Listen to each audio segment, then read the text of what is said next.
দুনিয়াতে যত অদ্ভুত অদ্ভুত প্রশ্ন সব আপনি মুসা আলাইহিস সালামের মাথা থেকে পাবেন। বিভিন্ন বিষয়ে আল্লাহরে প্রশ্ন করতেন। সাইয়েদনা মুসা আলাইহিস সালাম আল্লাহরে বললেন, আল্লাহ আপনি আমার এমন একটা জিকির শিখাইয়া দেন যে জিকিরটার শব্দ আপনি আর আমি ছাড়া কেউ জানবে না।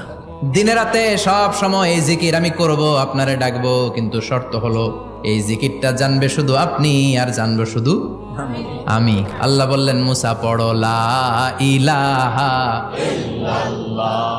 মুসা আলাইহিস সালাম কয়, মাবুদ এটা তো জাতীয় জিকির, সবাই জানে। আমি তো চাইছি এক্সেলেন্ট একটা জিকির, কারো কাছে নাই, শুধু আমি জানবো আর আমি পড়বো। আল্লাহ বললেন, মুসা এই লা ইলাহাকে যদি এক পাল্লায় রেখে দাও, তাম বিশ্ব, সাত আকাশ, সাত জমিনটারে তুলে যদি তুমি আরেক পাল্লায় রেখে দাও, লা রাজাহাত কাফাতু লা ইলাহা ইল্লাল্লাহ, মুহূর্তের মধ্যে লা ইলাহার পাল্লা ভারী হয়ে যাবে।